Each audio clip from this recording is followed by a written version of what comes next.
In the bitter winter of 1912, when snow fell like ash across the Indiana countryside and the wind howled through the bare branches of oak and maple trees, a leather-bound diary lay hidden in the depths of St. Bernadette's convent. Its pages were stained with ink, tears, and something darker still, drops of blood that had fallen from trembling fingers as they recorded events that would challenge the very foundations of faith itself. The woman who wrote in those pages was Sister Agnes Magdalena, a Franciscan nun whose steady hand had recorded births, deaths, and daily devotions for nearly 2 decades. She had documented the passing of seasons, the arrival of new novices, the quiet deaths of elderly sisters, and the simple rhythms of convent life. But in the early months of 1912, her careful penmanship would document something far more terrible, events that would test everything she believed about the nature of good and evil, about the power of faith, and about the thin veil that separates the world of the living from something far more sinister. The story begins not with the convent itself, but with a tragedy that would set these terrible events into motion, like dominoes falling in a predetermined pattern. In the industrial town of Terre Haute, Indiana, where smokestacks belched black smoke into the gray winter sky, and the streets were lined with modest homes housing families struggling to make ends meet, a seamstress named Catherine Moreau took her own life on a cold January morning. The date was January 8, 1912, and the circumstances were as mysterious as they were tragic. Catherine had been found in her small apartment above Brennan's dry goods store, hanging from a rope she had fashioned from strips of her finest silk fabric. The irony was not lost on those who found her. She had used the very materials that had provided her livelihood to end her life, but it was what she left behind that truly disturbed those who knew her. Scattered across her sewing table were dozens of small dolls, each one crafted with meticulous care from scraps of black cloth. The dolls had no faces, only blank spaces where eyes and mouths should have been, and each one had been pierced through the heart with a needle. Beside them lay a cryptic note written in French, the language of her childhood, in handwriting that seemed to grow more frantic with each line. The note, when translated by Father O'Brien from St. Patrick's Cathedral, read, "She has been marked by something ancient and hungry. The signs have been growing stronger each day. I see shadows where there should be light, and I hear whispers in languages that were old when the world was young. God forgive me, but I cannot watch what comes next. I cannot bear to see what she will become. May the sisters have the strength that I lack, for the battle ahead will test the faith of saints." Catherine's husband, William Moreau, a traveling salesman who specialized in patent medicines and miracle cures, had disappeared 3 months earlier under circumstances that grew more suspicious. With each passing day, his wagon had been found abandoned on a country road 20 miles south of town, its contents scattered and spoiled, his horses wandering loose in a nearby field. There had been no sign of struggle, no blood, no indication of what had befallen him. He had simply vanished, leaving behind only debts to local merchants, whispered rumors of gambling debts to dangerous men, and an increasingly desperate wife who had begun to speak of strange dreams and waking visions. The neighbors later recalled that in the weeks before her death, Catherine had become increasingly withdrawn and erratic. She had been seen walking the streets at all hours of the night, sometimes carrying one of her faceless dolls, sometimes speaking animatedly to empty air. Mrs. Henderson, who lived in the apartment below, reported hearing Catherine's voice through the floorboards, apparently engaged in heated conversations with someone who never seemed to respond. The conversations were always in French, and they always seemed to end with Catherine weeping.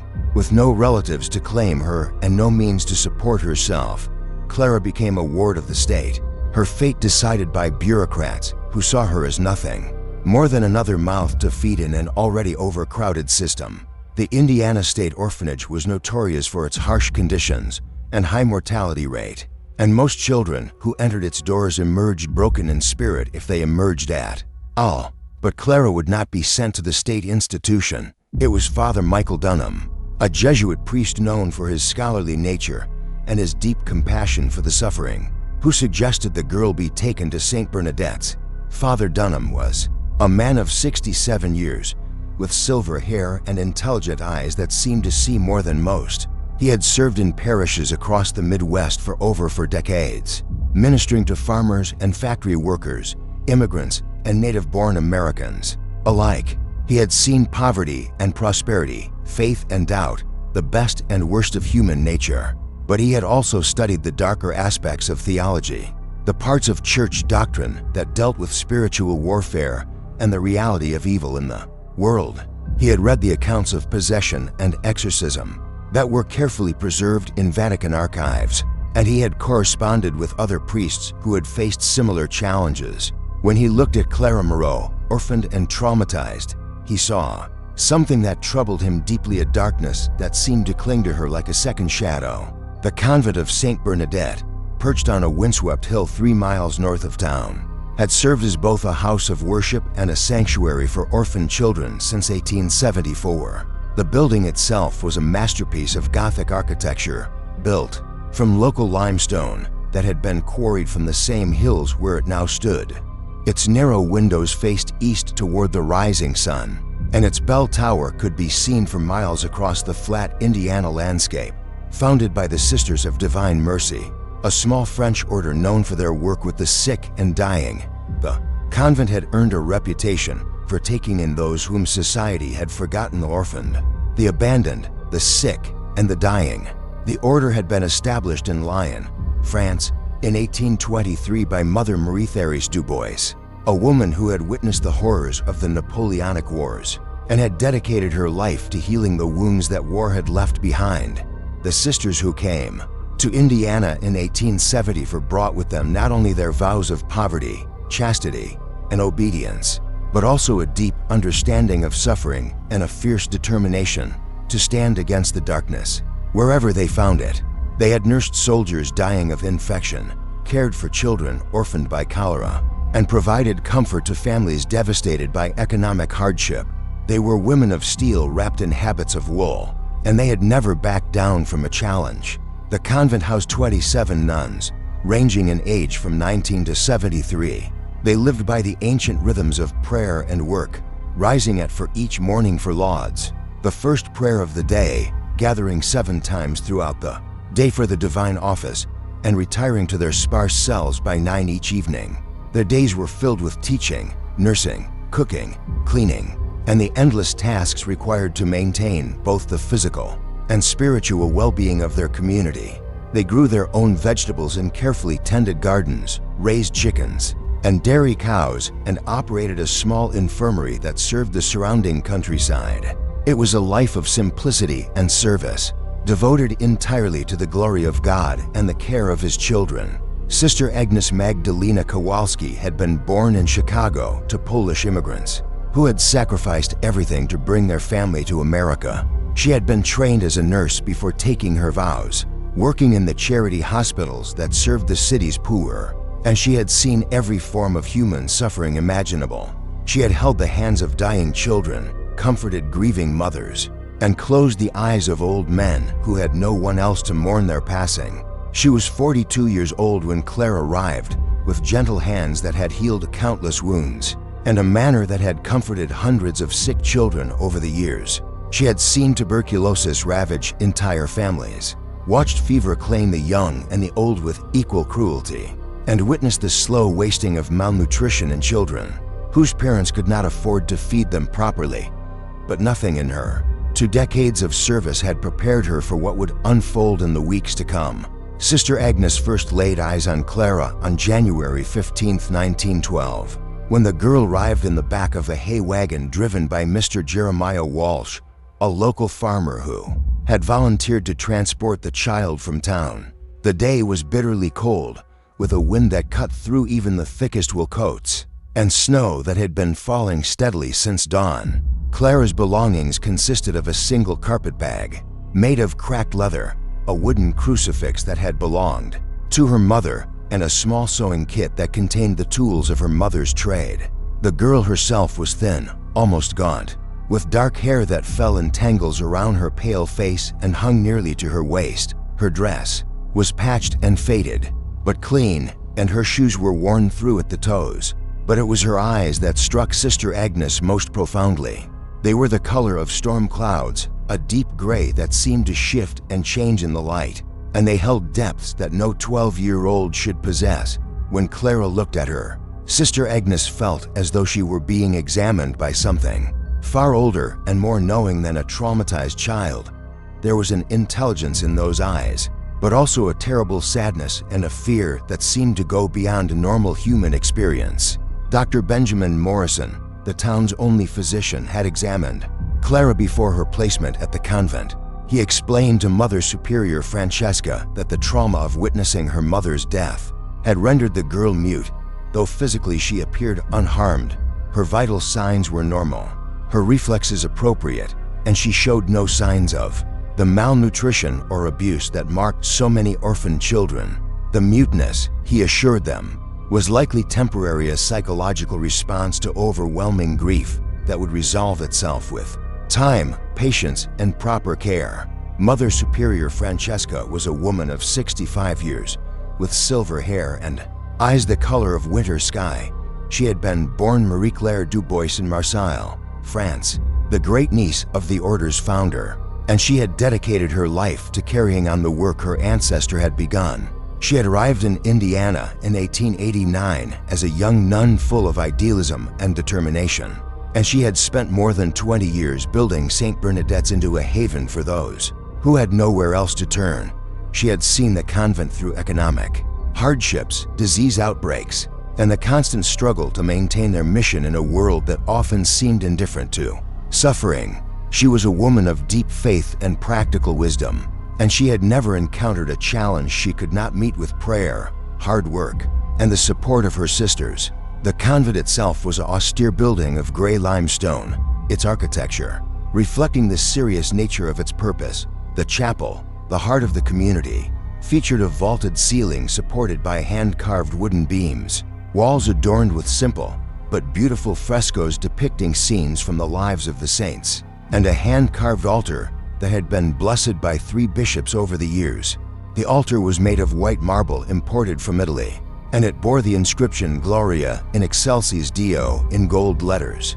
Behind the altar stood a magnificent crucifix, carved from a single piece of oak by a German craftsman who had donated his work to the convent in gratitude for the care his dying wife had received from the sisters. The living quarters were spartanly furnished but comfortable, with each nun having a small cell containing a narrow bed, a wooden desk, a single chair, and a crucifix mounted on the wall. The children's dormitory was larger and more welcoming, with colorful quilts made by the sisters and wooden toys carved by local craftsmen. The infirmary was equipped with the most modern medical equipment the convent could afford, and Sister Agnes had transformed it into a place of healing that served not only the convent community, but also the surrounding countryside. The kitchen was presided over by Sister Margaret Mary, a round-faced Irish woman who could prepare a feast from the simplest ingredients, and whose bread was legendary throughout the county. The library contained over 1,000 volumes, including works of theology, philosophy, medicine, and literature, carefully collected over the years by sisters who understood that knowledge was a form of prayer. The gardens, tended by Sister Frances, produced vegetables that fed the entire community and flowers that adorned the chapel throughout the growing season. Sister Agnes had been assigned to care for Clara specifically, to help her adjust to convent life and begin the slow process of healing from the trauma she had endured. The assignment was both a privilege and a responsibility that Sister Agnes accepted with characteristic determination. She had cared for traumatized children before, and she understood that healing required more than medical treatment. It demanded patience, compassion, and an unwavering commitment to seeing the child as a beloved daughter of God rather than a victim of circumstances. On Clara's first night at the convent, Sister Agnes made her final rounds at 10 o'clock, checking on each of the 6 other children in the infirmary before stopping at Clara's bed. The girl lay perfectly still, her eyes closed, her breathing slow and regular, but there was something unsettling about her stillness. It was too perfect, too controlled, as if she were consciously managing every breath and heartbeat. Sister Agnes stood beside the bed for several minutes, watching and listening, but Clara gave no sign of awareness. Finally, satisfied that the child was sleeping peacefully. Sister Agnes retired to her own cell, but sleep did not come easily that night. Sister Agnes found herself lying awake, listening to the familiar sounds of the convent at night, the settling of old wood, the whisper of wind through the eaves, the distant sound of Sister Catherine's snoring from the cell next door. But there was something else, something that seemed to hover at the edge of hearing. It was almost like whispering, but too faint to make out words, and it seemed to be coming from the direction of the infirmary. At 2 in the morning, Sister Agnes rose from her bed and made her way quietly through the corridors to check on the children. She found them all sleeping peacefully, including Clara, who had not moved from the position she had been in for hours earlier. But the whispering continued, and now it seemed to be coming from the walls themselves. In her diary that night, Sister Agnes wrote, "The child sleeps fitfully, though she gives no outward sign of distress. I sense something troubling about her rest, though I cannot put my finger on what disturbs me. Twice during the night I thought I heard her speaking, but when I checked, she was lying still as death. The words I thought I heard were unclear, but they sounded like Latin, which is curious given that she has had no formal education in the language. I will speak to Mother Superior about beginning lessons to help occupy her mind and give her some purpose in her days here." The second night brought the first truly unsettling incident that would mark the beginning of 39 days of horror. Sister Agnes was making her midnight rounds, checking on the children and the elderly sisters who required nighttime care, when she discovered that Clara's bed was empty. The covers were thrown back as if she had risen in haste, and her nightgown was nowhere to be seen. A systematic search of the building found the girl in the chapel, standing perfectly still before the altar at exactly 3:13 a.m., the hour that theologians called the Devil's Hour, the inversion of the time, when Christ was believed to have died. Clara was wearing her nightgown, but her bare feet showed no signs of the cold that should have numbed them. During the walk through the unheated corridors, she was staring up at the crucifix with an intensity that seemed almost physical, her lips moving silently in what appeared to be prayer. The candles on the altar, which had been extinguished hours earlier, were now burning with steady flames that cast dancing shadows on the walls. The temperature in the chapel was noticeably colder than the rest of the building, and Sister Agnes could see her breath forming small clouds in the frigid air. "Clara, child, what are you doing here?" Sister Agnes asked softly, not wanting to startle the girl. Clara turned slowly, as if awakening from a deep trance, and looked at Sister Agnes with eyes that seemed to glow in the candlelight. There was a moment of recognition, followed by confusion, as if she were not entirely certain where she was or how she had come to be there. "I heard her calling," Clara said, her voice barely above a whisper. It was the first time she had spoken since her arrival, and her words sent a chill through Sister Agnes that had nothing to do with the cold air. "Who was calling you, child?" Clara's eyes grew distant, and when she spoke again, her voice had changed subtly, taking on an accent that Sister Agnes could not identify. "Maman, elmi dit qg dois venir ichi, elmi dit qg dois lure." Dire, Sister Agnes felt her heart skip a beat. The child had spoken in French, and though Sister Agnes's knowledge of the language was limited, she understood enough to know that Clara had said something about her mother telling her to come here, telling her to tell them something. "Tell them what, Clara?" But the girl's eyes had already lost their focus, and she swayed slightly as if she were about to fall. Sister Agnes quickly moved to support her, and as she did, Clara spoke again, this time in Latin with a pronunciation that would have impressed a seminary professor. "Fiat voluntas tua, sicut in caelo et in terra." "Thy will be done, on earth as it is in heaven," Sister Agnes translated mentally, recognizing the phrase from the Lord's Prayer. But how did a 12-year-old girl with no formal education speak Latin with such precision? As they walked through the corridors back to the infirmary, Clara spoke once more, this time in a voice that seemed too deep for her young throat. To knowing for her limited experience, "She told me to come here. She said I had to tell them about the ones who are waiting. She said they've been waiting so long, and they're getting hungry." "Tell them what, Clara?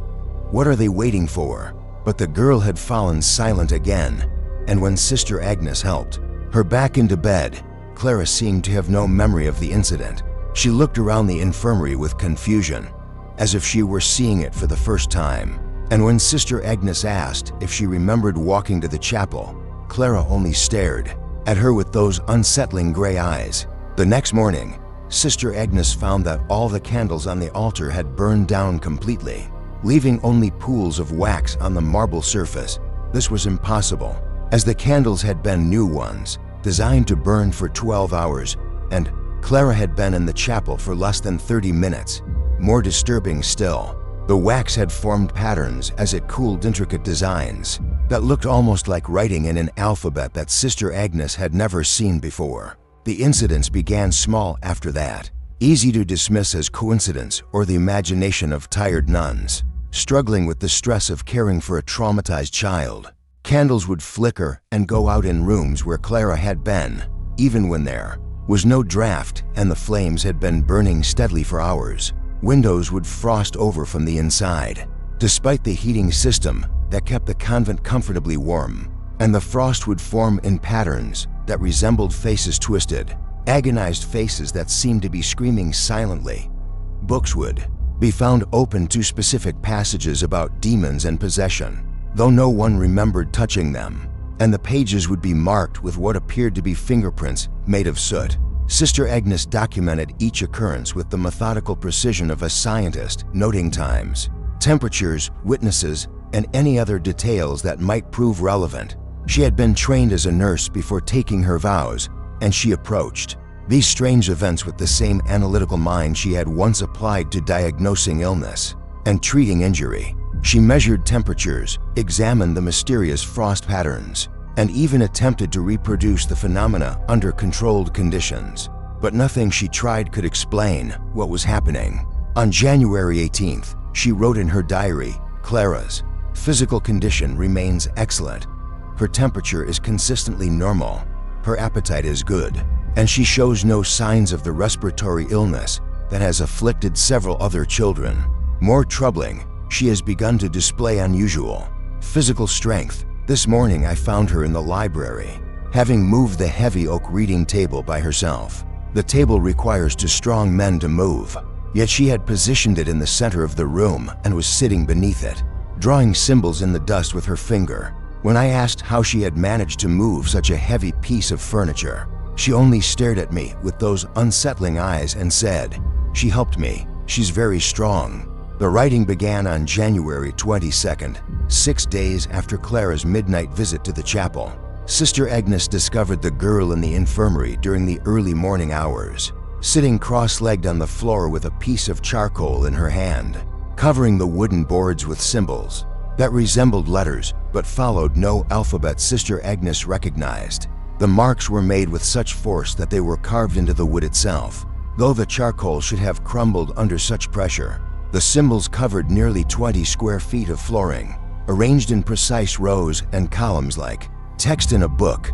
What made the discovery even more disturbing was that Clara was asleep while she worked. Her eyes were closed, her breathing was deep and regular, and she showed no awareness of her surroundings. But her hand moved with purpose and precision, creating symbol after symbol with the unconscious skill of a master calligrapher. When Sister Agnes spoke to her, Clara did not respond. When she touched the girl's shoulder, Clara continued working without interruption. Sister Agnes allowed the writing to continue for nearly an hour, documenting the process with careful notes and sketches. The symbols were unlike anything she had ever seen, combining elements that seemed familiar with others that were completely foreign. Some resembled Latin letters, others looked like Greek or Hebrew characters, and still others seemed to belong to no earthly language at all. The overall effect was both beautiful and terrifying, like looking at a message from another world. When Clara finally stopped writing, she opened her eyes and looked around the infirmary with confusion. The charcoal had been worn down to a tiny nub, and her fingers were black with soot. She had no memory of the writing, no awareness of how she had come to be sitting on the floor surrounded by mysterious symbols.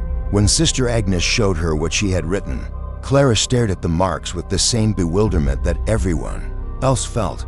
Father Dunham was summoned immediately. When he arrived at the convent that afternoon, He spent more than 2 hours examining Clara's writings, comparing them to texts he had brought from his own extensive library. His face grew increasingly grave as he studied the symbols. Taking notes and making sketches of his own, he photographed the writings with a new camera he had recently acquired, wanting to preserve every detail for future study. Finally, he called Sister Agnes and Mother Superior aside for a private consultation in the convent's small office. The room was lined with books and filing cabinets, and the walls were covered with photographs of nuns who had served at St. Bernadette's over the years. Father Dunham spread his notes on the desk and pointed to several of the symbols that Clara had carved into the floor. "These symbols," he said, his voice tight with concern, "they appear to be a form of ancient Aramaic, the language that Christ himself spoke, but they've been mixed with Latin, Greek, and something else that I cannot identify. The message, as near as I can translate it, speaks of binding and unbinding, of doors that should not be opened, of things that wait in the darkness between worlds." He paused, removing his glasses to clean them with a trembling hand. "But there's more. Some of these symbols appear in texts that I have studied in the Vatican Archives, texts that deal with the most serious forms of spiritual warfare. They are not the idle scribblings of a child, but the deliberate markings of someone with deep knowledge of the occult." "But Father," Mother Superior protested, her voice reflecting the disbelief they all felt, "she is only a child. She has had no education in such languages, no exposure to such knowledge. How is this possible?" "That," Father Dunham replied, his voice grave, "is precisely what concerns me most. No child should be able to write in languages she has never learned, especially not languages that have been dead for centuries. This suggests that we are dealing with something far more serious than a traumatized orphan." That night, Clara was found in the chapel again, but this time she was not alone. Sister Catherine, who had been assigned to watch the girl, reported seeing her engaged in animated conversation with someone who was not visible to anyone else. Clara's voice carried clearly in the still air of the chapel, and she seemed to be having a debate or argument in fluent Latin, a language she had never studied and should not have been able to speak. Sister Agnes crept close enough to hear the exchange, hiding behind one of the wooden pillars that supported the chapel's vaulted ceiling. What she heard chilled her to the bone and would haunt her dreams for the rest of her life. Clara was speaking in her own voice, asking questions about the convent, about the other nuns, about things that had happened years before she arrived. Her Latin was not the careful, studied pronunciation of a student, but the fluid, natural speech of someone who had grown up with the language. She asked about the daily routines of the sisters, about the location of various rooms in the building, about the history of the convent and the surrounding countryside.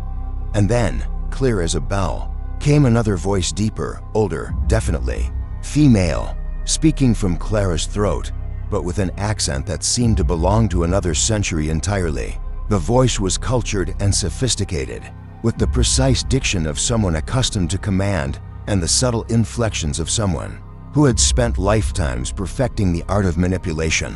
"Tell me about the sister who died in the well," this other voice said, speaking Latin with the fluency of a native speaker. "Tell me about the one who hanged herself in the bell tower. Tell me about the baby buried beneath the altar. Tell me about the sins that have been committed in this holy place." Sister Agnes felt ice form in her veins. The incidents Clara's mysterious companion spoke of were true, but they were not common knowledge. A young novice named Sister Bernadette had indeed drowned in the convent well in 1889, though the circumstances of her death had been ruled accidental. Sister Mary Catherine had taken her own life in 1894, hanging herself from the bell tower rope during a period of severe depression, following the death of her sister. And there had indeed been a stillborn infant buried in the chapel decades earlier, the child of a young woman who had sought sanctuary at the convent and had died in childbirth. But these events were not discussed openly. The records were kept in Mother Superior's private files, and most of the nuns who had witnessed these tragedies were long dead. Even Sister Agnes, who had been at the convent for many years, knew of these events only through whispered conversations and carefully guarded documents. How could Clara, a child who had been at the convent for less than a week, know such details?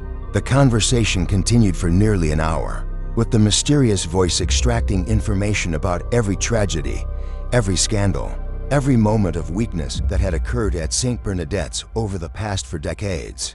It knew about the financial struggles that had nearly closed the convent in 1901, about the accusations of misconduct that had been leveled against Father O'Brien in 1905, about the nervous breakdown that had claimed Sister Mary Frances in 1908. It knew things that had been carefully hidden, deliberately forgotten, or known only to a few individuals who had taken the secrets to their graves. But perhaps most disturbing of all was the evident pleasure the voice took in these revelations. It spoke of tragedy and suffering with the relish of someone savoring a fine wine, drawing out details and asking follow-up questions that probed deeper into the pain that had been endured. It was not seeking information for its own sake, but feeding on the negative emotions associated with these events. When the conversation finally ended, Clara collapsed to the floor of the chapel, her body convulsing briefly before going completely still. Sister Agnes rushed to her side, fearing that the girl had died, but Clara's vital signs were strong and steady. She appeared to be sleeping deeply, and when she was carried back to the infirmary, she showed no awareness of what had transpired. The next morning, Clara awoke with no memory of the night's events. She seemed refreshed and alert, and she spoke normally about everyday matters: the weather, the food, the other children in the infirmary. But when Sister Agnes attempted to question her about the conversation in the chapel, Clara's eyes grew distant, and she claimed to have no recollection of leaving her bed. On January 24th, Father Dunham made the decision that would change everything. After spending 2 days in intensive prayer and consultation with his superiors in Indianapolis and Chicago, he announced that Clara was to undergo the ancient rite of exorcism, the Ritual Romanum. The official manual of exorcism approved by the Catholic Church had not been employed in Indiana for over 40 years. Most modern priests considered it an archaic relic of a more superstitious time, a medieval practice that had been superseded by advances in psychology and medicine. But Father Dunham had seen enough to convince him that Clara was not merely a traumatized child, suffering from the effects of psychological trauma. Something else was at work here, something that required the most serious response the Church could provide. He had spent his career studying the intersection of faith and reason, and he was not given to superstition or hysteria. But the evidence was overwhelming. Clara was displaying knowledge and abilities that no human child should possess, and the phenomena surrounding her were growing stronger and more dangerous with each passing day. The decision to perform an exorcism was not made lightly. Father Dunham had to obtain written permission from the Bishop of Indianapolis, who in turn had to consult with authorities in Rome. The Church required extensive documentation of supernatural phenomena before authorizing such a drastic step, and the process typically took months or even years. But the urgency of Clara's case, combined with Father Dunham's reputation for scholarship and sound judgment, accelerated the approval process. The preparations began immediately and continued for 3 days. The chapel was cleared of all but the most essential furnishings, leaving only the altar, the crucifix, and a single wooden chair where Clara would be seated during the ritual. The space was scrubbed from floor to ceiling with holy water, and every surface was blessed with prayers and incantations that had been used for this purpose. For over 1,000 years, holy water was blessed in large quantities, not just by Father Dunham, but by every priest within a 50-mile radius who could be summoned to assist. The water was mixed with salt that had been blessed by the bishop himself, creating a substance that was believed to be particularly effective against demonic influence.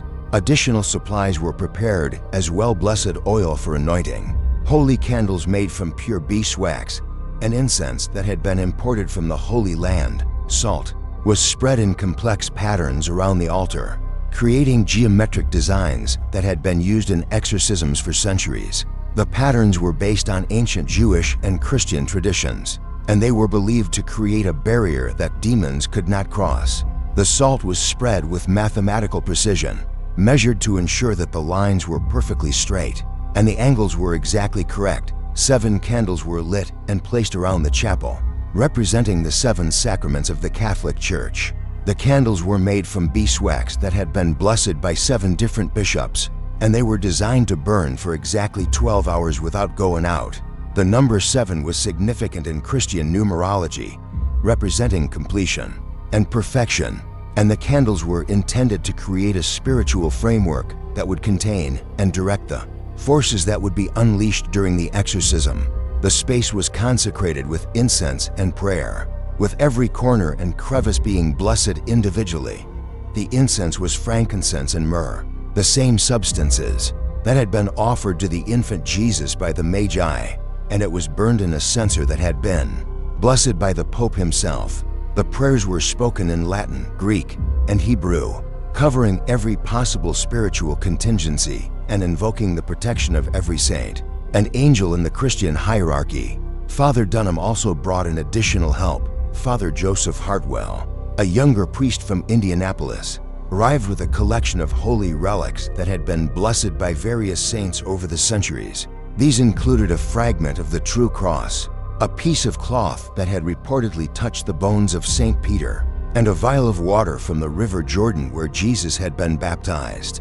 The relics were placed around the chapel in specific locations, creating a network of spiritual power that was believed to be effective against demonic forces. Clara was brought to the chapel at sunset on January 24th, exactly 1 week after her first mysterious appearance there. She walked calmly between Sister Agnes and Mother Superior, showing no resistance or fear. She had been dressed in a simple, white gown that had been blessed with holy water, and she wore her mother's crucifix around her neck. Her hair had been braided with ribbons that contained threads blessed by the bishop, and she carried a small prayer book that had belonged to Saint Bernadette herself. But as soon as Clara crossed the threshold of the chapel, her demeanor changed completely. The transformation was so sudden and so complete that Sister Agnes later described it as watching one person die and another being born in the same instant. Clara's back arched unnaturally, her face contorted with an expression of rage and hatred that seemed impossibly mature for a 12-year-old child, and she began to speak in a voice that seemed to come from the depths of hell itself. "You have no power here, priest," the voice snarled, using Clara's vocal cords, but speaking with the authority and malevolence of something that had never been human. "This flesh is mine now. This soul is mine to harvest. You cannot stop what has already begun."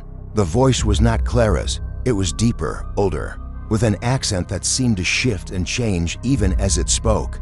Sometimes it sounded like an ancient Roman matron, sometimes like a medieval peasant, sometimes like something that had never learned human speech at all. But underlying all these variations was a core of malevolence so pure and concentrated that it seemed to pollute the very air around Clara's body. Father Dunham began the ritual with the traditional prayers of protection, his voice steady despite the horror he was witnessing. He had prepared for this moment for days, studying the ancient texts and consulting with experts in Rome. But nothing could have prepared him for the reality of facing genuine supernatural evil. The Latin words of binding and command rolled off his tongue with practiced precision. But as he spoke, Clara's condition worsened dramatically. She threw herself against the restraints that held her to the chair, her strength so great that the ropes began to fray and the chair itself began to crack under the pressure. Her voice changed constantly, becoming sometimes a child's whisper, sometimes an old woman's cackle, sometimes the roar of something that had never been human.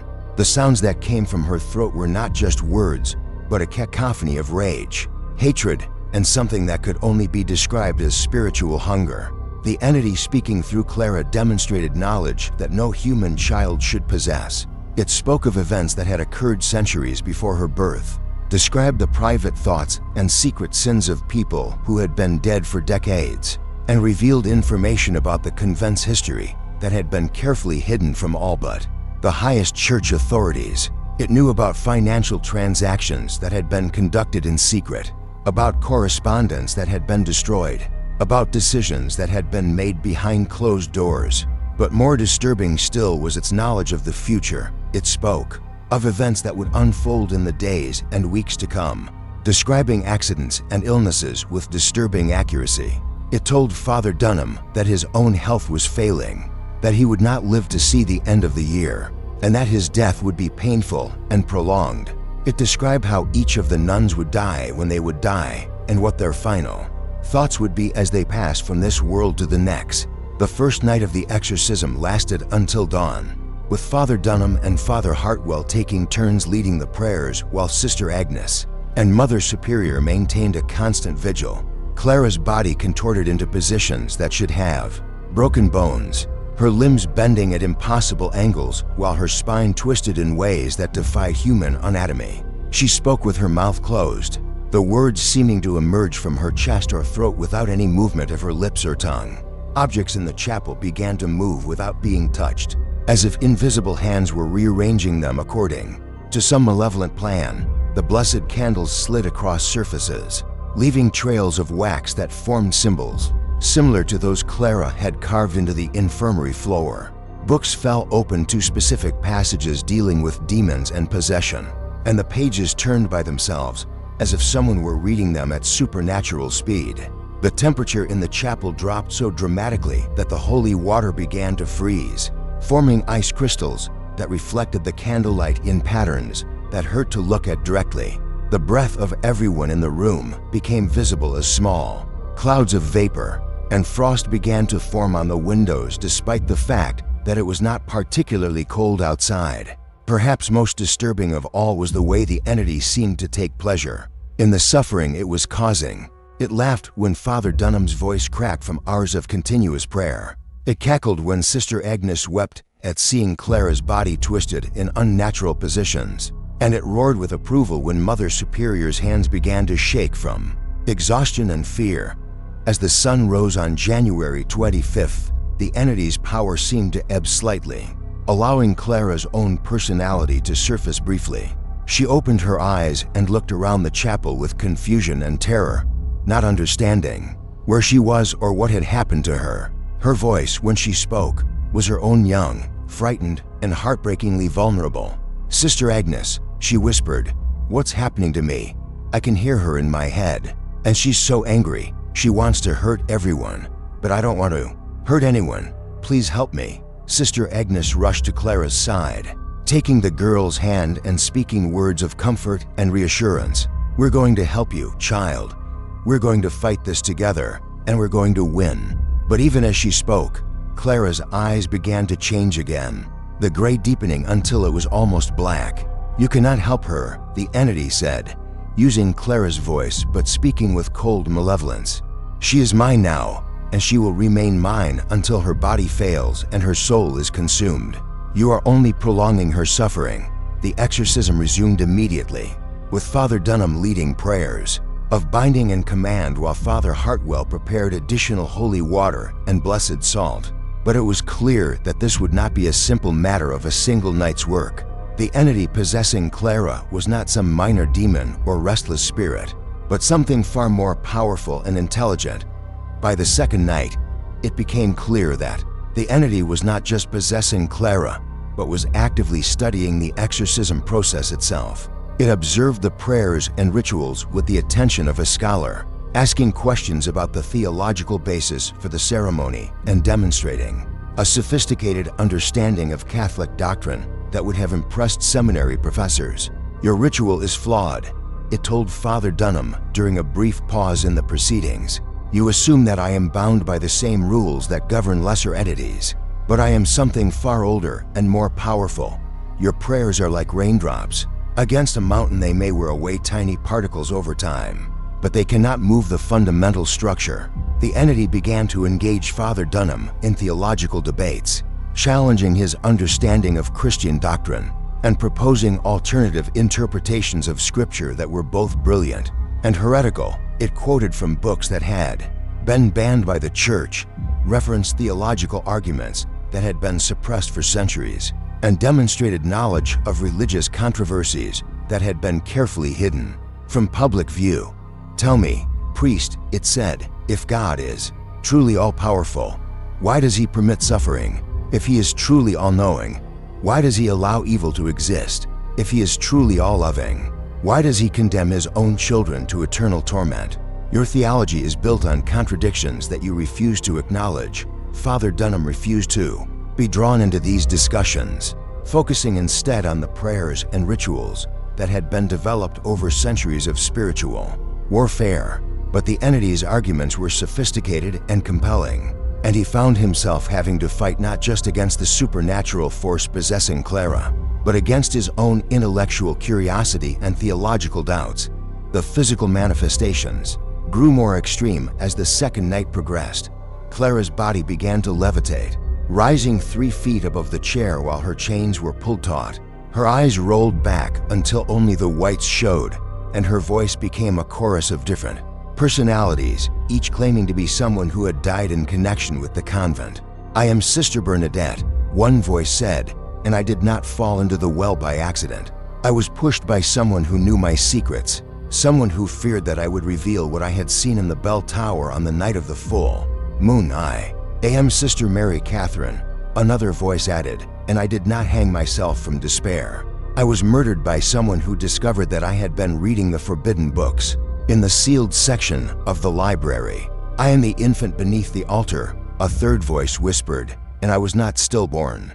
I was sacrificed in a ritual that was performed to consecrate this ground, and my blood still cries out for justice." Sister Agnes documented these revelations with shaking hands, uncertain whether they represented genuine communication with the dead or simply the entity's attempt to sow discord and doubt among the living. But the details were so specific and so consistent with the historical records that she began to wonder if there might be some truth to these claims. The entity also began to demonstrate powers that went beyond simple possession. It caused the blessed candles to burn with flames that gave off no light, creating an unnatural darkness that seemed to swallow the chapel. Despite the presence of multiple sources of illumination, it caused the holy water to boil without heat, filling the air with steam that formed shapes resembling twisted faces and reaching hands. Most disturbing of all, it began to affect the building itself. The walls began to weep blood, not the dark, clotted blood of violence, but bright red blood that flowed like tears down the limestone surfaces. The floor began to crack in patterns that resembled the symbols Clara had carved in the infirmary, and the very air seemed to thicken until breathing became difficult. On the third night, the entity demonstrated its ability to manipulate time itself. Clocks throughout the convent began to run backward, and the participants in the exorcism found themselves experiencing moments of temporal displacement. Sister Agnes would find herself remembering conversations that had not yet taken place, while Father Dunham would momentarily forget prayers he had known by heart for decades. "Time is an illusion," the entity explained, "a human construct that has no meaning in the spiritual realm.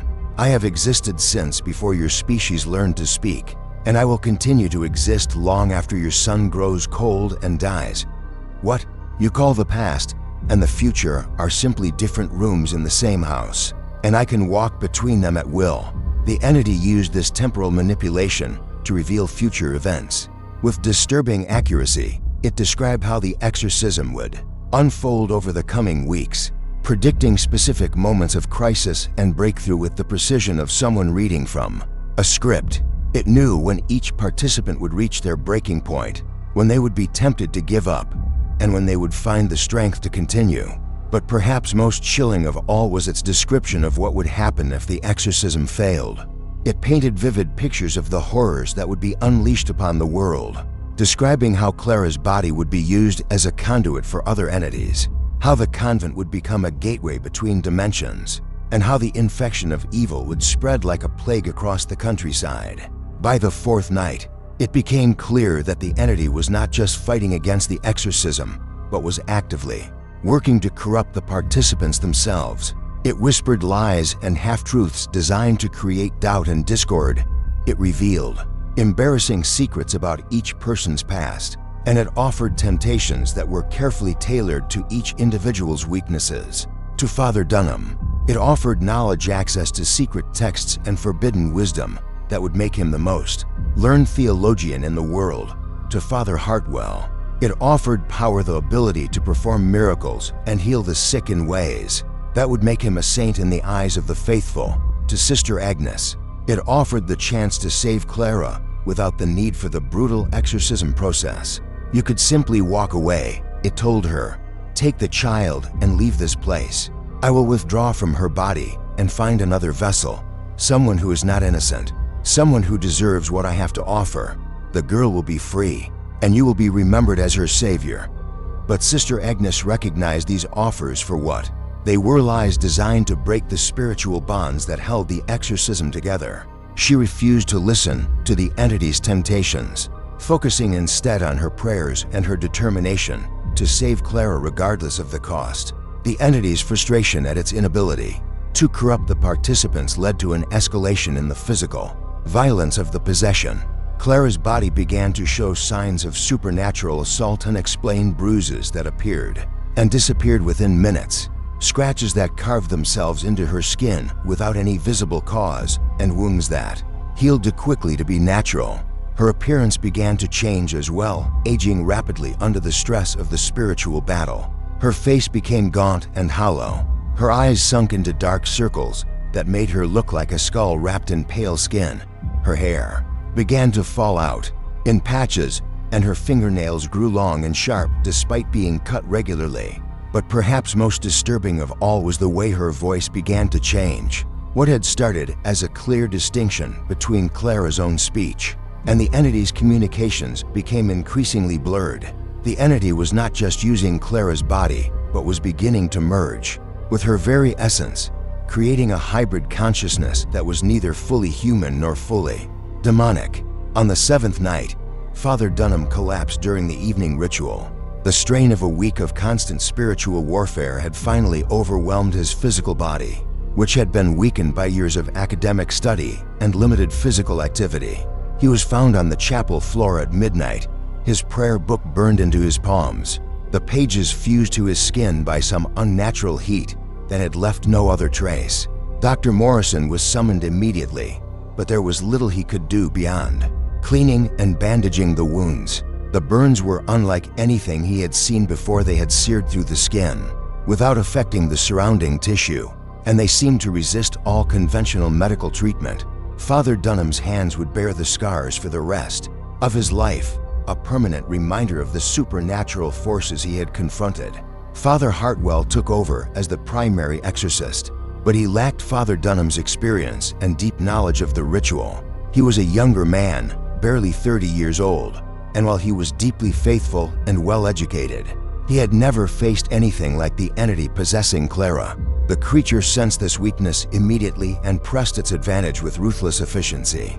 "You are not worthy to stand in his place," it told Father Hartwell, using a voice that sounded like grinding stone. "You lack the knowledge to bind me, the faith to command me, and the strength to endure what is to come. I will break you as I broke him, and then I will move on to the next and the next, until there is no one left to oppose me." The entity's attacks on Father Hartwell were more personal and more vicious than those it had directed at Father Dunham. It knew that the younger priest's faith was strong but untested, and it focused its assault on the foundations of his beliefs. It challenged his understanding of doctrine, questioned his worthiness to serve as a priest, and painted vivid pictures of the suffering that would befall his parishioners if he failed in his duty. But Father Hartwell proved to be more resilient than the entity expected. While he lacked Father Dunham's scholarly expertise, he possessed something equally valuable: an unshakable faith in the ultimate triumph of good over evil. He refused to be drawn into theological debates, focusing instead on the simple prayers and rituals that formed the core of the exorcism process. Sister Agnes found herself becoming more than just a witness to these events. As the convent's nurse, she was responsible for Clara's physical care during the brief periods when the exorcism was suspended. She bathed the girl's wounds with holy water, fed her when she would eat, and provided what comfort she could during the increasingly rare moments when Clara's own personality surfaced. But she also found herself becoming the primary chronicler of the possession, documenting every word spoken by the entity, every physical manifestation, every moment of terror and triumph that marked the progress of the spiritual battle. Her daily entries in the leather-bound diary became more detailed, and more horrifying as the weeks passed, creating a record that would serve as both testimony and warning for future generations. I write these words with hands that shake not from fear, but from exhaustion, she recorded on February 5th. We have been fighting this battle for nearly 2 weeks, and I am no longer certain that we are winning. The thing that speaks through Clara grows stronger each day while we grow weaker. Father Hartwell has begun to show signs of the same strain that overcame Father Dunham, and I fear that we may not have the strength to see this through to the end. The entity seemed to take particular pleasure in tormenting Sister Agnes, perhaps because she had become Clara's primary caretaker and advocate. It would speak to her in Clara's voice, begging for help and pleading for the suffering to end, only to shift suddenly to its own malevolent tone and mock her compassion as weakness. You think you are saving her, it would say, but you are only prolonging her agony. Every day that you continue this futile ritual is another day of torture for the innocent child. You claim to love. You could end her suffering simply by walking away, but your pride and your faith prevent you from making the merciful choice. These psychological attacks were perhaps more difficult to endure than the physical manifestations. Sister Agnes had devoted her life to healing and comforting the suffering, and the entity's accusations struck at the very heart of her identity and purpose. She began to question whether the exorcism was truly helping Clara or simply causing her additional pain. But each time she wavered, Clara's own voice would break through the entity's control, usually during the early morning hours when the supernatural forces seemed weakest. The girl would speak of her love for the sisters who were caring for her gratitude for their willingness to fight for her soul, and her determination to resist the entity's influence despite the terrible cost. I know you're trying to help me, Clara would whisper during one of these lucid moments. I can feel your love even when everything else is darkness and pain. Don't give up on me. Sister Agnes, don't let it win. These brief connections with Clara's true self gave Sister Agnes the strength to continue. Even as the exorcism entered its 3rd week with no clear end in sight, she began to develop her own approaches to the spiritual battle, supplementing the formal rituals with personal prayers and acts of compassion that seemed to have an effect the entity could not counter. On February 10th, the entity made good on one of its earlier threats.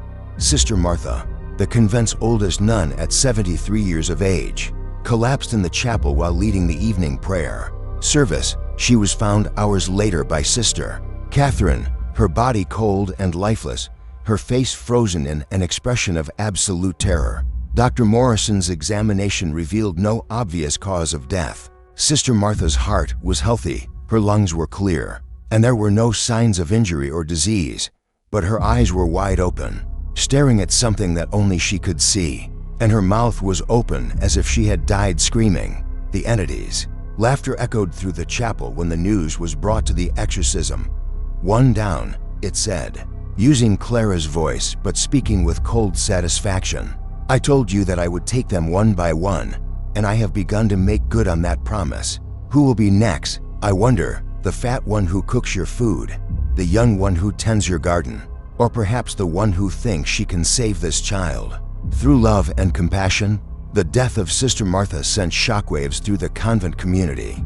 The remaining nuns were torn between their desire to continue the fight for Clara's soul and their very reasonable fear for their own safety. Several of the younger sisters requested permission to leave the convent, but Mother Superior refused to grant their requests. We took vows to serve God and to care for His children, she reminded them during an emergency meeting in the convent's chapter house. Clara is one of God's children, and she needs our help. If we abandon her now, we abandon our vows and our faith. We will see this through to the end, whatever that end may be. But the psychological toll was immense. The nuns had to maintain their daily routines of prayer and work, while living in constant fear of what might happen next. They jumped at shadows, started at unexpected sounds, and found themselves unable to concentrate on their usual tasks. The atmosphere in the convent became oppressive, as if the very air were thick with malevolent presence. Father Dunham, despite his injured hands and weakened condition, insisted on continuing to assist with the exorcism. He served as an advisor to Father Hartwell, sharing his knowledge of the ritual and providing moral support during the most difficult moments. But his presence was both a blessing and a curse while his expertise was invaluable.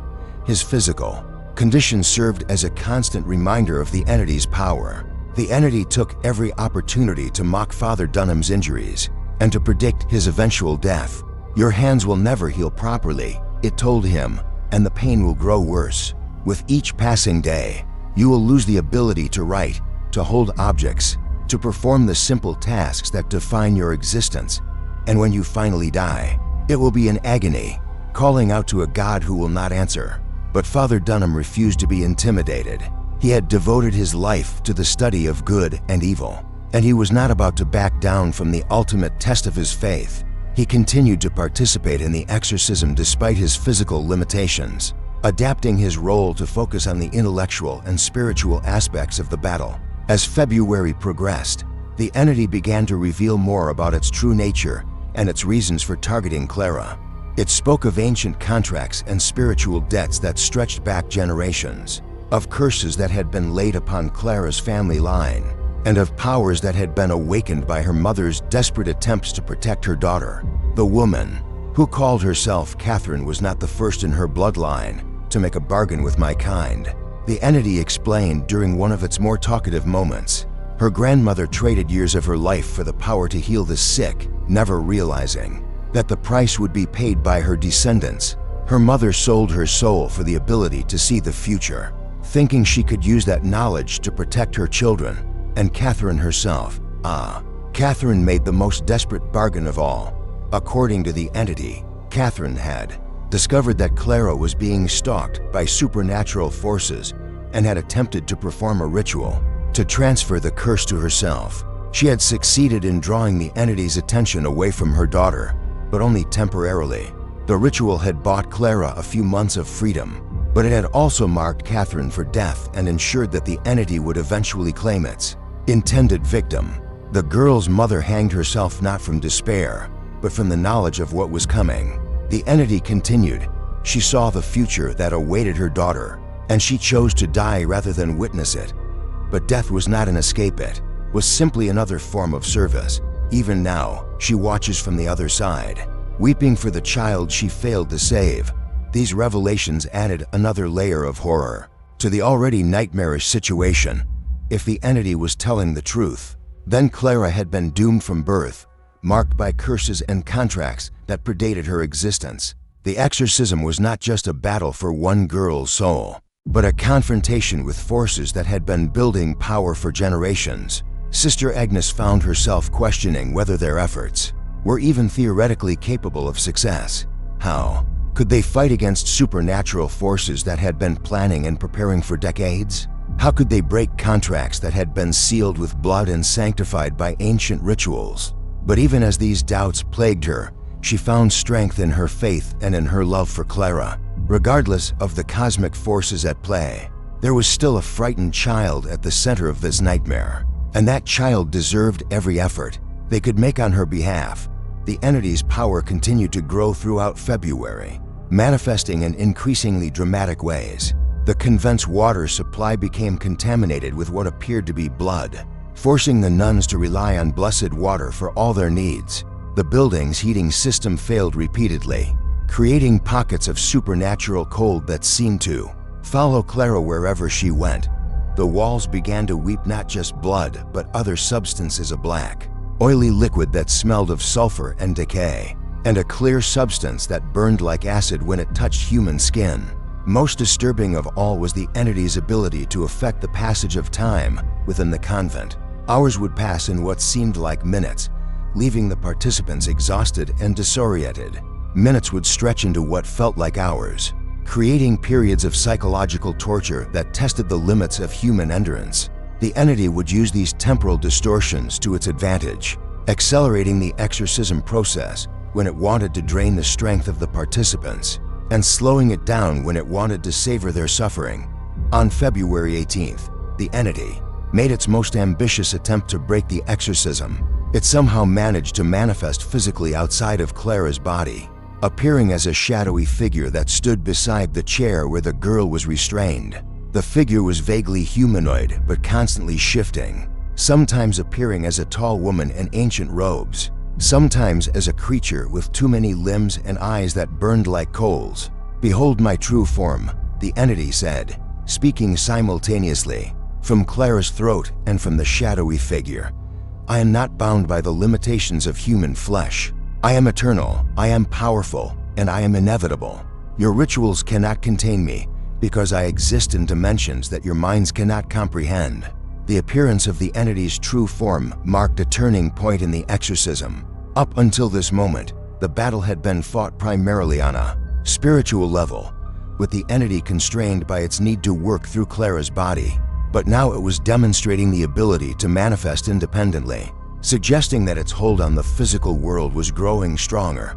Father Hartwell responded to this escalation by calling upon every resource at his disposal.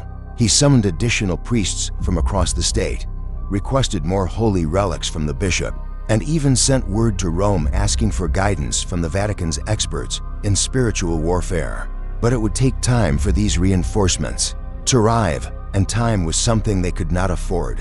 The entity's independent manifestation also allowed it to attack the participants directly. Sister Agnes found herself being physically assaulted by invisible forces, thrown against walls and dragged across floors by hands that left no prints. Father Hartwell was struck by objects that moved without any visible cause, leaving him bruised and bloodied, but determined to continue the fight. But perhaps most terrifying was the entity's ability to appear to multiple people simultaneously. It would manifest to Father Hartwell as a demon from his worst nightmares, to Sister Agnes as a corrupted version of Clara, and to Mother Superior as a twisted reflection of the Virgin Mary. Each manifestation was perfectly tailored to its target's fears and weaknesses, creating a psychological assault that was more effective than any physical attack. The convent became a battleground where the laws of physics and reality seemed to have no meaning. Rooms would rearrange themselves overnight, with doors appearing where walls had been and corridors leading to places that should not exist.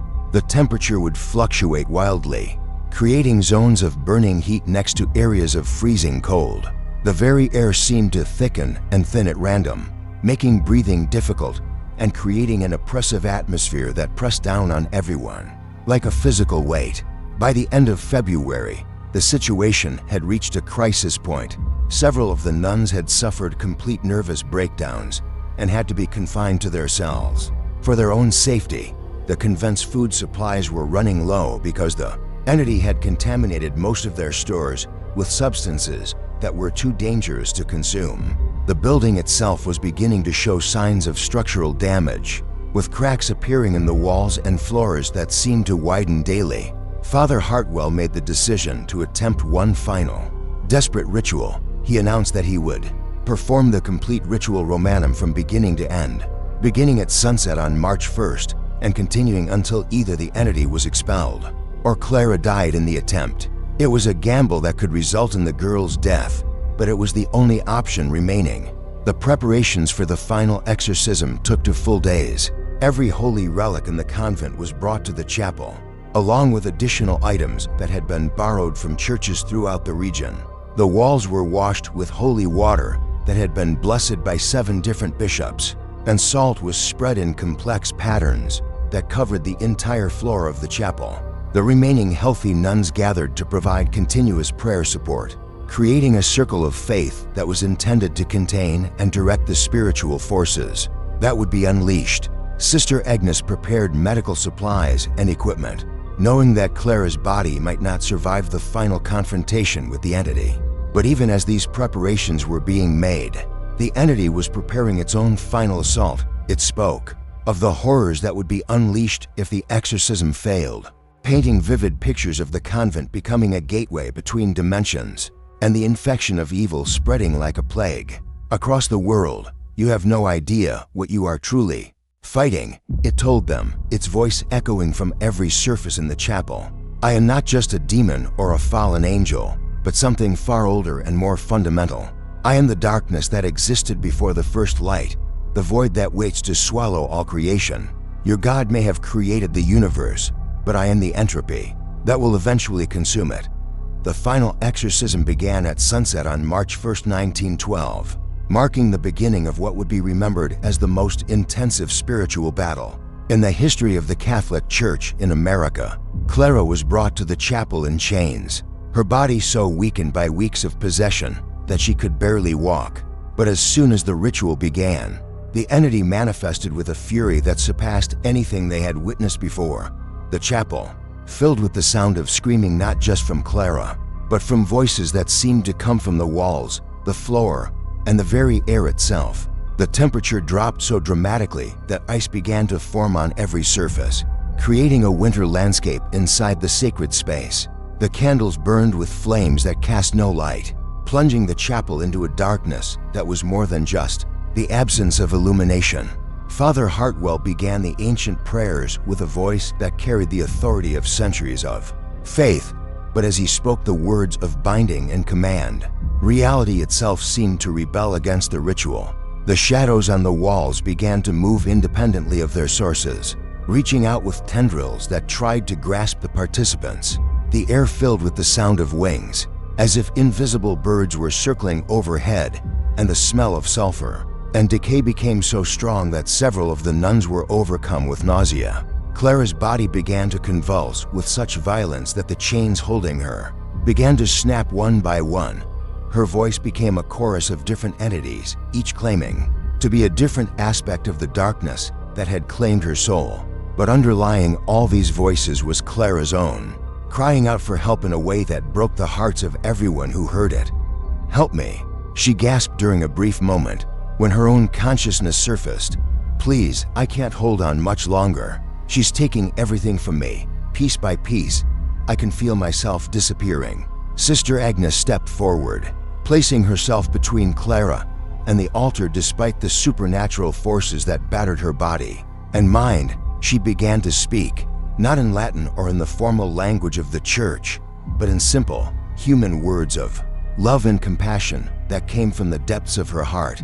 "Clara, listen to my voice," she said, her words cutting through the chaos like a sword of light. "Remember who you are. Remember your mother's love, even though she's gone. Remember the prayers she taught you, the stories she told you, the dreams she had for your future. You are not alone in this darkness. You are not abandoned. God has not forgotten you, and neither have we." The entity turned its fury on Sister Agnes, causing supernatural forces to lash out at her with violence that left her bloodied and broken. But she did not retreat or falter. She continued to speak words of love and hope, even as the darkness pressed in around her like a living thing.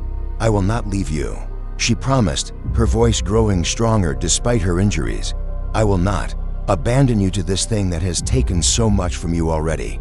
We will fight this together, you and I, and we will win, because love is stronger than hate, hope is stronger than despair, and light is stronger than darkness." And then, in a moment that would haunt Sister Agnes for the rest of her life, Clara's own voice broke through the chaos with a clarity that seemed to come from her very soul. "Agnes," she whispered, her voice barely audible above the supernatural storm raging around them. "Agnes, I'm so tired. I can't fight anymore. I want to go home." "Then don't fight," Sister Agnes replied, her own voice breaking with emotion. "Let go of the struggle. Let go of the pain. Let God take you home to your mother, to the peace you deserve." What happened next defied all description and challenged the understanding of everyone who witnessed it. Clara's body went completely still, her eyes closed, and for a moment that seemed to last forever, perfect silence filled the chapel. Then, with a sound like thunder mixed with the screaming of 1,000 voices, something invisible and malevolent was torn from the girl's body and hurled into the darkness beyond the chapel walls. The supernatural manifestations ceased immediately. The temperature returned to normal. The shadows resumed their natural behavior, and the oppressive atmosphere that had plagued the convent for weeks simply vanished. Clara opened her eyes, and, for the first time in over a month, they were completely her own, clear, gray, and filled with a peace that had been absent for so long. "Where am I?" she asked in a voice that was barely a whisper, but was unmistakably her own. "You're safe," Sister Agnes replied, tears streaming down her face as she knelt beside the chair. "You're safe now, and you're free." But the victory was short-lived. The spiritual battle had taken a terrible toll on Clara's young body, which had been weakened by weeks of supernatural assault. Her vital signs were failing. Her breathing was shallow and labored, and it was clear that the physical vessel that had housed both her soul and the entity was finally giving out. Sister Agnes worked frantically to stabilize Clara's condition, using every skill she had learned in her years as a nurse. But it was clear that the damage was too extensive, the strain too great for a 12-year-old body to survive. Clara was dying, and there was nothing anyone could do to prevent it. Clara lived for 3 more hours after the entity's expulsion, and in that time, she spoke lucidly about her experiences. Though she remembered very little of the possession itself, she spoke of her mother with love and forgiveness, understanding now the desperate choices Catherine had made in her attempts to protect her daughter. She spoke of the sisters who had cared for her, expressing gratitude for their willingness to fight for her soul despite the terrible cost. "I saw things," she whispered to Sister Agnes as the end approached, "terrible things that I can't describe. But I also saw light, brighter than anything I've ever seen. I saw angels, and they were beautiful. And I saw my mother, and she was at peace. She told me that the curse is broken now, that it died with me, and that future generations of our family will be free." As dawn broke on March 2, 1912, Clara Marie Moreau died peacefully in Sister Agnes's arms, surrounded by the women who had fought so hard to save her soul. Her last words were spoken in a voice that was filled with gratitude and love. "Thank you for not giving up on me. Thank you for showing me that love is stronger than darkness." The aftermath of the exorcism was almost as traumatic as the event itself. The convent had to be extensively repaired, as the supernatural manifestations had left their mark on every surface and in every room. The chapel required complete reconstruction, as the spiritual battle had left the sacred space so damaged that it was deemed unsafe for worship. Several of the nuns never fully recovered from the psychological trauma they had endured. Sister Catherine developed a nervous condition that left her unable to speak above a whisper for the rest of her life. Sister Margaret Mary lost her ability to cook, finding that food would spoil in her hands no matter how fresh it had been. Sister Frances discovered that plants would wither and die at her touch, ending her career as the convent's gardener. Father Hartwell left the priesthood within a year of Clara's death, unable to reconcile his faith with the horrors he had witnessed. He spent the rest of his life as a teacher in a secular school, never speaking publicly about the events at St. Bernadette's. His hair had turned completely white during the exorcism, and he aged rapidly in the years that followed, as if the spiritual battle had consumed years of his life. But Sister Agnes remained, driven by a sense of responsibility to ensure that Clara's sacrifice would not be forgotten. She compiled her diary entries into a complete record of the possession, documenting every detail with the precision of a medical researcher and the compassion of someone who had truly loved the child. At the center of the nightmare, she believed that the account needed to be preserved, not as a sensational tale designed to frighten or entertain, but as a testament to the reality of both good and evil in the world. She wanted future generations to understand that the battle between light and darkness was not just a theological concept, but a lived reality that could touch any life at any time. The church authorities, however, had very different ideas about how the events should be handled. They sealed Sister Agnes's diary in the convent's archives, forbade any discussion of the exorcism, and transferred most of the surviving nuns to other. The church authorities, however, had very different ideas about how the events should be handled. They sealed Sister Agnes's diary in the convent's archives, forbade any discussion of the exorcism, and transferred most of the surviving nuns to other convents across the country. The official position was that Clara had died of a severe illness, complicated by psychological distress following her mother's death. St. Bernadette's convent was closed permanently 6 months after Clara's death, with the church citing structural damage and declining enrollment. The building was sold to a private buyer who converted it into a boarding house, though tenants rarely stayed longer than a few months, complaining of unexplained cold spots and the sound of children's voices. In the night, Sister Agnes was reassigned to a small convent in rural Vermont, where she lived out her remaining years in relative obscurity. She never spoke publicly about Clara again, but she continued to pray for the child's soul daily until her own death. In 1947, on her deathbed, she whispered to the attending nun that Clara had appeared to her in dreams over the years, always as a healthy, happy child bathed in golden light, confirming that her soul had indeed found peace. The diary remained sealed for nearly 60 years, until a renovation of the old convent building in 1970 led to its discovery. The church had forgotten about its existence, and the new owners found it hidden behind a false wall in what had once been the Mother Superior's office. The meticulous handwriting was still legible, the pages preserved by the dry air of their hiding place. The account eventually made its way to a Catholic historian researching unexplained phenomena. In early 20th century America, he recognized the significance of the document and, after years of negotiation with church authorities, was granted permission to publish selected portions, though many of the most disturbing details were omitted from the public record. Today, the building that once housed St. Bernadette's Convent stands empty again, its windows boarded up and its grounds overgrown with weeds. Local historians have erected a small memorial plaque near the entrance, dedicated to the children who found peace within these walls. It makes no mention of possession or exorcism, but those who know the true story understand its deeper meaning. Clara's grave in the convent cemetery is marked with a simple stone bearing only her name and dates, but visitors often report finding small offerings left by unknown mourners, wildflowers, children's toys, and handwritten notes asking for protection from forces they cannot name. The grass around her grave remains green year-round, even in the harshest winters, as if touched by some lingering grace. Sister Agnes's diary, now housed in the Vatican's secret archives, serves as a testament to the courage of those who fought for Clara's soul. Her final entry, written 3 days after the child's death, reads simply, "She is free. The darkness could not claim her. In the end, love proved stronger than evil, and Clara's light shines eternal. May God grant that her sacrifice protects all who come after."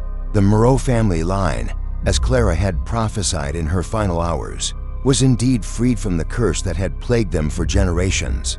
Her cousins and their descendants lived ordinary lives, unmarked by the supernatural terrors that had claimed so many before them.